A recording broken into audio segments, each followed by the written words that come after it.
क्योंकि इंडिया को मिला है जी वाइट गोल्ड। जैसे 1938 में सऊदी के दमाम इलाके में ऑयल मिलते ही देश की किस्मत रातों रात चमक गई थी। लेकिन यहां पर एक प्रॉब्लम है। जैसे ही इंडिया ने यह अनाउंसमेंट की, जैश ए मोहम्मद ने इंडिया को धमकी दे डाली। आपको पता है कि यूएस अपनी टांग जो है वो हर चीज में अड़ाना उसको आता है। हेलो फ्रेंड्स, कैसे हैं आप सब लोग? मैं हूं राना शहजाद और आप देख रहे हैं आरएस पाक रिएक्शन चैनल।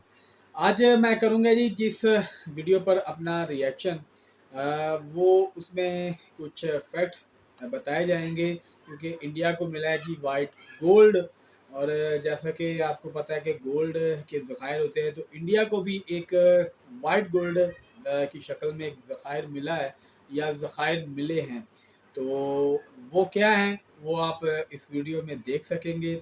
और इसमें जो वीडियो मैं जिस पर अपना रिएक्शन करूंगा उसका टाइटल है the big jackpot for India, why this white gold will make India next Saudi Arabia. तो ये क्यों कहा गया और इसमें ऐसा क्या है, तो ये देखते हैं। और आई होप आप भी इसको करेंगे एंजॉय। तो लाइक शेयर और कमेंट लाजमी कीजिएगा और चैनल करते हैं जी सब्सक्राइब। तो शुरू करते हैं जी आज का अपना रिएक्शन।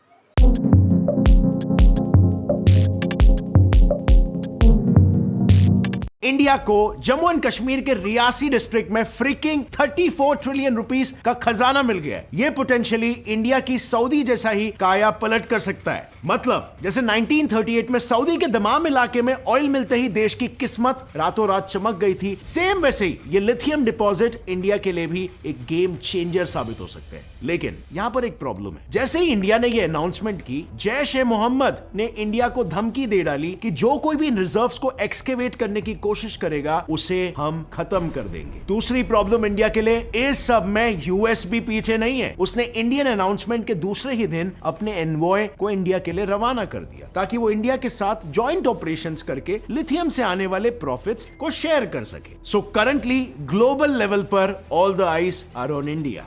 हेलो फ्रेंड्स, मेरा नाम है गौरव और अभी हाल ही में 9 फरवरी को जम्मू कश्मीर में जियोलॉजिकल सर्वे ऑफ इंडिया को 5.9 मिलियन टन का अनटैप्ड लिथियम रिजर्व मिला, जो इंडिया के लिए किसी जैकपॉट से कम नहीं है, क्योंकि अब तक इंडिया को लिथियम पाने के लिए चाइना से 8,000 करोड़ का इंपोर्ट करना पड़ता था। पर इस पूरे मुद्दे पर एक काफी इंटरेस्टिंग पर्सपेक्टिव ये है कि इस खजाने की खबर कभी इंडिया को लगती ही नहीं अगर आर्टिकल 370 जम्मू एंड कश्मीर से नहीं हटता। देखो, साल 2018 के पहले तक जम्मू एंड कश्मीर के पूरे लैंड पर वहां के लोकल मिनिस्टर्स और ब्यूरोक्रेट्स का कब्जा था, क्योंकि 2001 में आए रोशनी एक्ट के वजह से जम्मू एंड कश्मीर में एक्सप्लोरेशन तो दूर, कोई नॉन कश्मीरी जमीन भी नहीं खरीद सकता था। आपको मालूम होगा ये रूल हुआ करता था।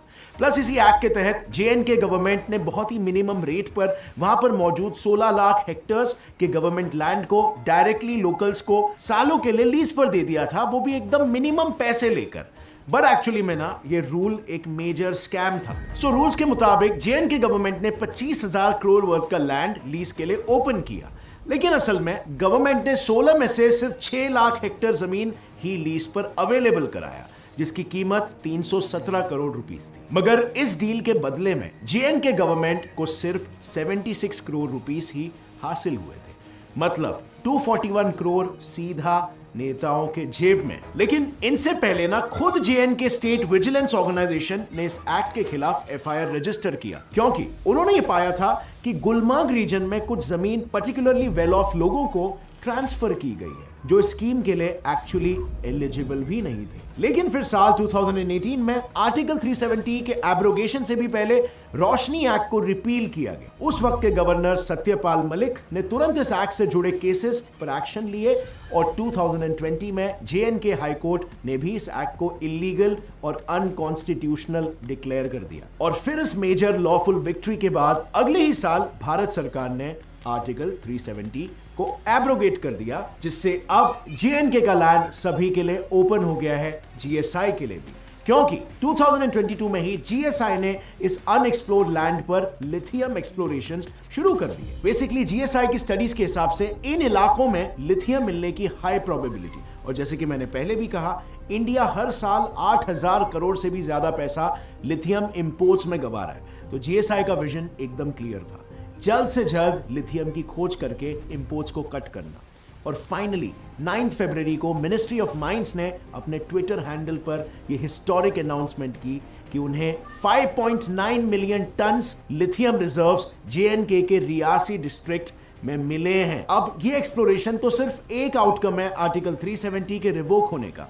इसके अलावा भी कई सारे चेंजेस जेएनके के लोगों को देखने के लिए मिला, जैसे कि इंफ्रास्ट्रक्चर डेवलपमेंट में, गवर्नमेंट प्रोजेक्ट्स में, क्राइम रेट्स काफी कम हो गए and on many different levels. पर अभी कई सारे लोग हैं जिन्हें पता ही नहीं कि आर्टिकल 370 क्या था, किन हालातों में इस अनफेयर आर्टिकल को लिखा गया था और उसका इंडियन पॉलिटिक्स में क्या परिणाम हुआ और उसे एब्रोगेट कैसे किया गया। वेल, मुझे भी इसके बारे में इतना क्लियर आइडिया नहीं था, लेकिन फिर मैंने आर्टिकल 370 ऑडियो बुक पढ़ी कुकू एफएम ऐप पर और मुझे काफी डिटेल में इस आर्टिकल का पूरा कॉन्सेप्ट समझ में आ गया और ये न्यूज सुनकर सारे के सारे इंडियंस फूले नहीं समा रहे। सो मिनिस्ट्री ऑफ माइंस ने अपने ट्विटर हैंडल पर यह हिस्टोरिक अनाउंसमेंट की और बस फिर क्या था, दुनिया भर से अलग अलग रिस्पॉन्सेज आना शुरू हो गए, जिसमें से एक था Jaish e Mohammed backed anti India organisation Peoples Anti Fascist Front PAFF. PAFF ने इंडिया को यह कहकर धमकाया कि जो कोई भी इन रिजर्व्स को एक्सकेवेट करेगा उसे वो खत्म कर देंगे। उन्होंने तो कश्मीरीज को भी यह कहा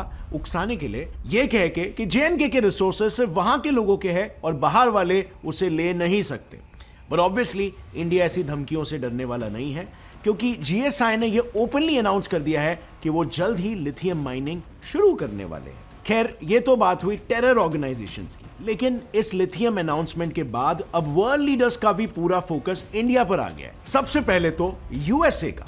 जीएसआई की अनाउंसमेंट होते ही यूएसआई ने दूसरे ही दिन अपने एनर्जी एनवॉय को इंडिया के लिए रवाना कर दिया, क्योंकि अगर यूएस की लिथियम डिमांड को देखें तो वो ईयर ऑन ईयर 69% से बढ़ रही है और इसी डिमांड का 90% इंपोर्ट अर्जेंटीना और चिली फुलफिल करता है। मतलब यूएस ऐसा मौका गवा नहीं सकता है, तो इसी वजह से उसने अपने मिनिस्टर को भेजा, क्योंकि लिथियम, आपको पता है कि ये जो लिथियम एक बहुत ही हाई किस्म की इसके प्राइस भी है और इसकी प्रोडक्शन भी है, तो इस वजह से लालच जो है वो अमेरिकन गवर्नमेंट तक भी पहुंच चुका है और इस वजह से उन्होंने अपना मिनिस्टर भेजा है।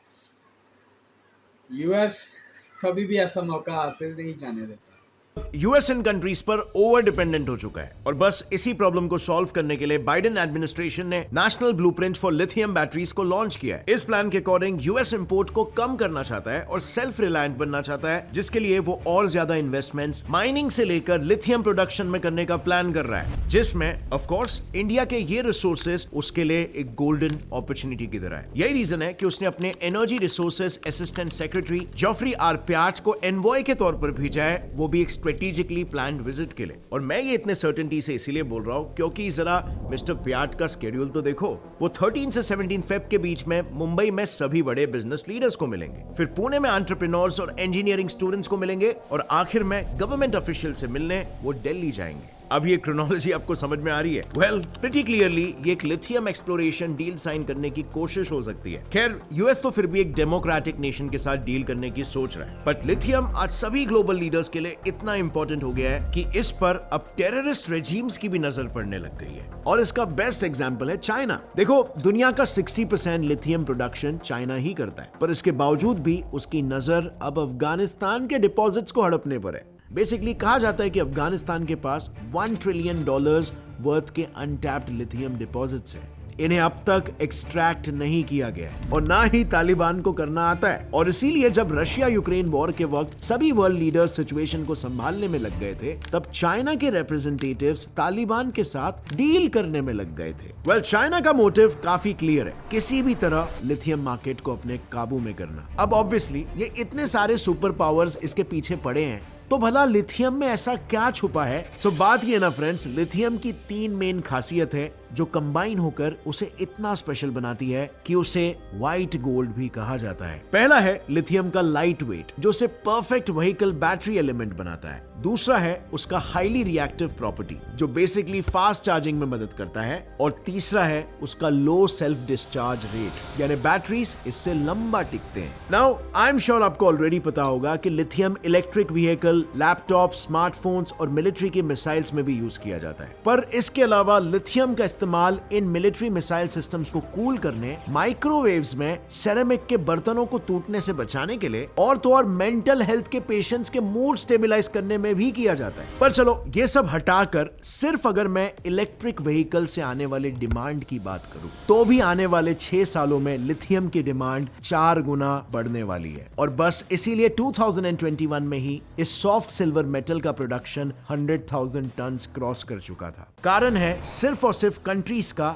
EV commitment. बेसिकली सभी देश अपने कार्बन एमिशन को कलेक्टिवली कम करने में लग गए हैं और 2030 तक यूके, स्वीडन, जर्मनी जैसे देश खुद को 100% इलेक्ट्रिक व्हीकल मार्केट बनाना चाहते हैं। और ऐसी कंट्रीज जो इसी रास्ते पर चल रहे हैं उसकी लिस्ट बहुत लंबी है, क्योंकि एक्सपर्ट्स का ये कहना है कि ये व्हाइट गोल्ड फ्यूचर में ब्लैक गोल्ड यानी कि पेट्रोल को रिप्लेस करने वाला है। और अब आप समझे मैं क्या कह रहा था जब मैंने इंडिया की सिचुएशन को सऊदी के सिचुएशन से कंपेयर किया था। जैसे ऑयल मिलने के बाद सऊदी की किस्मत रातों रात बदल गई, कुछ वैसे ही इंडिया के साथ भी हो सकता है। आप जरा सोचो, एक समय पर जिस देश में मोस्टली नोमैडिक्स रहते थे वो आज दुनिया का बजट हिला देने के काबिल बन गया और सिर्फ वहां मिले ऑयल रिजर्व्स की वजह से। और ये सऊदी के केस में कैसे हुआ? वर्ल्ड वॉर 1 के बाद से दुनिया में एक मेजर ऑयल क्राइसिस आ चुका था, पर सुपर पावर्स के बीच की टेंशन कम होने का नाम ही नहीं ले रही थी। तो इंटर वॉर पीरियड में, मतलब फर्स्ट और सेकेंड वर्ल्ड वॉर के बीच वाले टाइम पर इन सुपर पावर्स ने ऑयल की खोज जोरों शोरों से शुरू कर दी। फिर 1938 में जब अमेरिका ने सऊदी के दमाम रीजन में एक्सप्लोरेशंस कंडक्ट किए, तब उन्हें यह पता चला कि यहां तो दुनिया का सबसे बड़ा पेट्रोलियम रिजर्व है। और बस फिर क्या था,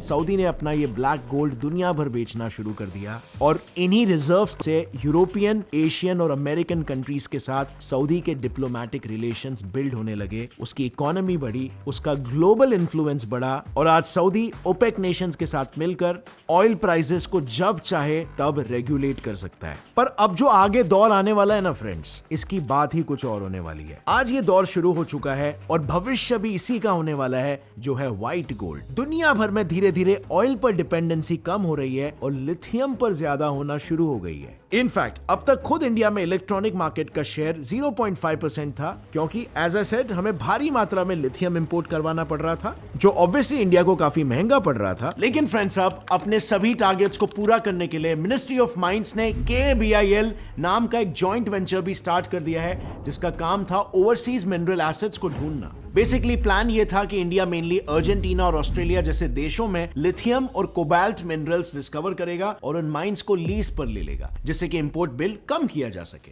पर JNK में मिले रिजर्व्स ने जैसे इंडिया की किस्मत ही बदल के रख दी। इस खोज से इंडिया की सिर्फ इंपोर्ट डिपेंडेंसी ही कम नहीं होगी, बल्कि इंडिया एक लीडिंग एक्सपोर्टर भी बन जाएगा। लेकिन देखो, आज जहां पर ये सभी कंट्रीज लिथियम की कीमत समझते हैं, वहीं पर दूसरी तरफ हाल ही में अफ्रीका ने इंडिया का $12 बिलियन का कर्जा चुकाने के लिए अपने लिथियम माइन को इंडिया को ऑफर कर दिया है। ऐसा क्यों किया अफ्रीका ने, और क्या इससे अफ्रीका के भी माइंस इंडिया के हाथ लगने वाले हैं? वेल, इस पर मैंने ऑलरेडी एक डिटेल वीडियो बनाया है, जो आप यहां पर क्लिक करके देख सकते हो। बहुत ही इंटरेस्टिंग वीडियो है, जो अफ्रीका के साथ इंडिया के जियोपॉलिटिक्स को एक्सप्लेन करेगा। तो जी फ्रेंड्स, काफ़ी ज़्यादा इंफॉर्मेशन वाली ये वीडियो थी। मेरा नहीं ख्याल कि मैं इससे ज़्यादा डिटेल में कोई और वीडियो देख सकता हूँ। काफ़ी डिटेल में इस भाई ने बताया है कि लिथियम क्या है और उसके क्या फैक्ट्स हैं और उसके क्या फ़ायदे, वो हर चीज़ को उसने अपनी इस वीडियो में एक्सप्लेन कर दिया। तो वाकई जी, अगर ऐसा हुआ है या ऐसा हो चुका है तो इंडिया के लिए एक बहुत बड़ा मौका है और काफ़ी बड़ा जैकपॉट, जो उसने इस वीडियो का टाइटल भी दिया है कि बिग जैकपॉट फॉर इंडिया। तो ये बिल्कुल ठीक है इसमें, क्योंकि आप लिथियम का अगर आप उसको देखें तो पूरी दुनिया, जैसा कि इसमें बताया गया है कि पूरी दुनिया लिथियम के पीछे है। और लिथियम जिस वजह से इंडिया को हज़ारों करोड़ इंडिया को पे करना पड़ता था चाइना को, तो अगर इंडिया को इस चीज़ में सबसे ज़्यादा बेनिफिट मिलेगा, उसका एक तो, और उसका नुकसान चाइना को भी है, क्योंकि चाइना की जो प्रोडक्शन है जो ज़्यादातर इंडिया को वो सप्लाई कर रहा था, उसमें काफ़ी ज़्यादा कमी आएगी। तो एक तरफ चाइना इस चीज़ पर बड़ा जो है ना वो परेशान होगा, दूसरा ये कि इंडिया इससे सालों तक फ़ायदा उठा सकता है, जितने बड़े ज़खायर का इसमें ज़िक्र किया गया है और बताया गया है कि वो इंडिया को मिले हैं। तो लिथियम वाकई एक वाइट गोल्ड है, जैसे कि इसमें बताया है कि सऊदी अरेबिया उसको ब्लैक गोल्ड मिला था 1938 में, यानी कि 1938 में। तो वो आज दुनिया में उसका डंका बजता है, बोलबाला है उसका, क्योंकि आपको पेट्रोल जो है वो सप्लाई आता है पूरी दुनिया को, जाता है वहीं से जाता है, और इस वजह से शेख जो हैं उनका अपना आप संभाला नहीं जा रहा उनसे, और वो प्रिंस, शहजादे या जो भी आप उसको कहें, वो पूरी दुनिया में घूमते हैं और अय्याशियाँ कर रहे हैं। तो दूसरी दूसरी तरफ आपको इसमें यह भी दिखाया गया और बताया गया है कि साउथ अफ्रीका वो भी जो है वो ऑफर्स कर रहा है लिथियम के। जब ये ज़खायर की जो न्यूज़ है वो जब अनाउंस हुई है इंडियन गवर्नमेंट की तरफ से, तो उसके बाद काफ़ी मुल्कों ने इसमें जो है ना वो एक कहते हैं कि दिलचस्पी ज़ाहिर की है, और सब इसी चक्कर में है कि उनको कोई ना कोई फ़ायदा इससे ज़रूर मिले। और जहाँ तक बात यूएस की है, तो आपको पता है कि यूएस हर उसका मामले में हर उस जगह पर जाता है कि जहाँ उसको पता है कि मुझे यहाँ से अच्छा खासा प्रॉफिट मिल सकता है, तो वो अपनी टांग जो है वो हर चीज़ में अड़ाना उसको आता है।